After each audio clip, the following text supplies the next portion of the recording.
Welcome back to the channel, guys. Super stoked to be back. I have been away for a significant amount of time. I think about 1.5 years since I last uploaded an episode. So apologies for that, but life just kind of gets in the way. Got a wee bit more time on my hands now and looking forward to creating some more content. There's going to be some things happening on the channel. Super excited about. Just really this episode is just to really give you a bit of an update on, I guess, where things have been at, where the Forester is at now, and what the future plans are. I guess the first thing you would have noticed is the name of the channel has changed from Not So Flat Adventures to Rumble Overland.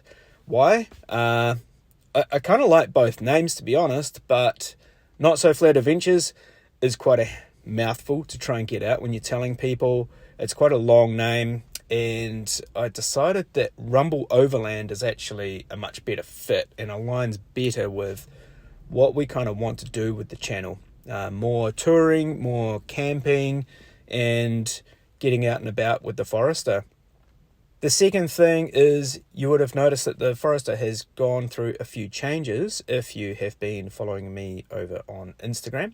We built the vision in my head to become kind of like the baddest SH Forester in terms of an off-roader. I'm going to throw some photos up just of where that ended up. We had the bull bar, we had the winch, we had the rear tyre carrier, muddies, steelies, rooftop tent, we had the awning. All of that stuff got loaded onto the car, and I loved the way it looked. I loved the way it performed off-road. It went really well, and it worked really well for a while. The problem is when you have these kind of visions in your head and you kind of go, I just want to kind of get it there, and you don't really think about the final outcome to the point where, is it actually going to be practical for what I really use the car for? That's probably the never-ending question of the internet or anyone who's owning a car. But the reality was it sucked as a daily driver. It became really fuel inefficient. It was slow. Like, you buy a Forester XT because they're reasonably quick. They get up and go. They're fun to drive. But it lost its fun. It lost its kind of urgency, just like put the foot down and throw you back in the seat. It just didn't happen anymore. So what happened is I decided that I would like to switch it up. And in the process of switching it up, I lowered my car for about 6 weeks. I'll throw a photo of that up as well.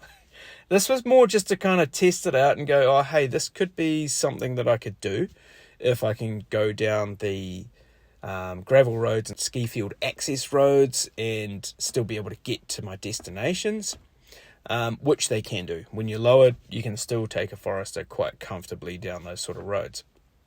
However, I needed to go further. I found myself needing to park the car up, jump in my mate's Land Cruiser, get out to the photo job, and that really wasn't the vision that I was aiming for either. So we were sort of back to the drawing board. I'd sold a number of my off-road parts to get the lowering parts.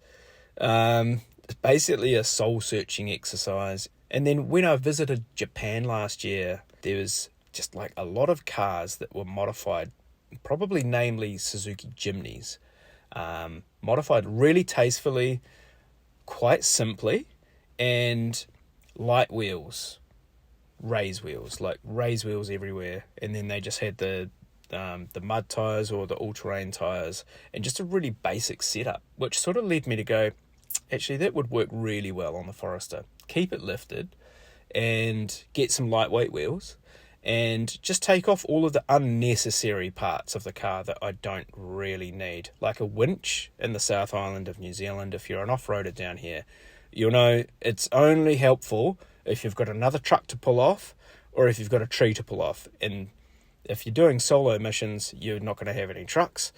And if you're looking around here, there's trees like hardly anywhere. Once you're up in the mountains and you're up on the higher elevation, trees just don't exist up in those areas. So the idea of a winch was kind of like, I used it once and that was just to test it out. And then the one time I did need to use it, I had nothing to winch off, so I'm going to leave the winch off. There's other ways of doing recoveries quite safely in these cars, and the idea is I'm not going to push the car to that limit as much anymore.